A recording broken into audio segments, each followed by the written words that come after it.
আজ কলমি শাক বানাবো। কলমি শাকগুলো ভালো করে বেছে ধুয়ে নিয়েছি। এবার এগুলো ছোট ছোট করে কেটে নেব। কলমি শাকটা কেটে নিয়েছি ছোট ছোট করে, আর একটা আলু কেটে নিয়েছি। কটা বড়ি ভেজে নিচ্ছি।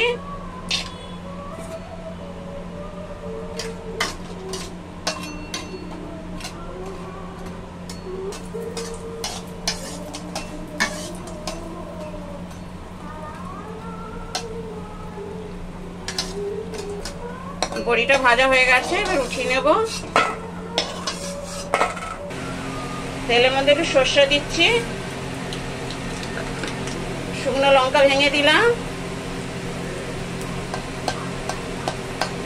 রসুন থেতো করে দিচ্ছি। রসুনটা 2 সেকেন্ড ভেজে নেব। এবার আলুটা দিয়ে দিলাম। এবার আলুটা ভেজে নেব।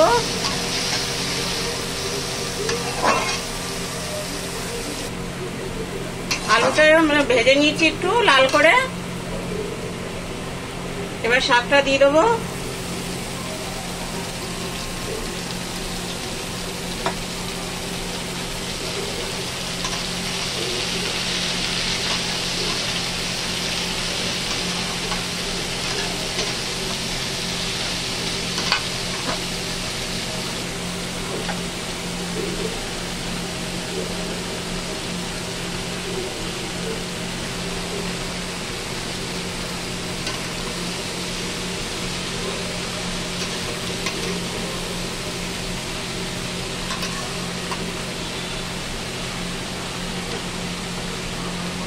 হলুদ দিলাম, নুন দিচ্ছি।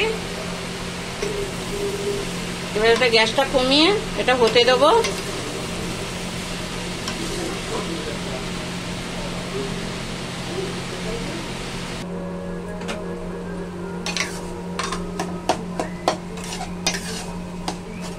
আমাদের শাকটা হয়ে এসছে, আর একটু হবে। এরকম কলমি শাক আলু দিয়ে এরকম তরকারি করবেন, খুব ভালো লাগবে। যে বড়িটা ভেজে রেখেছিলাম ওটা গুঁড়ো করে নিয়েছি, ওটাও দিয়ে দিলাম।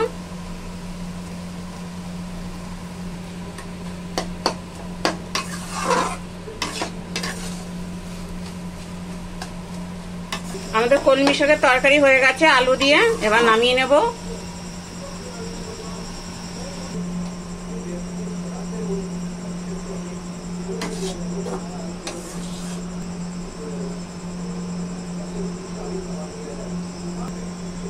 উপর থেকে একটু বড়ি ভাজা দিয়ে দিচ্ছি।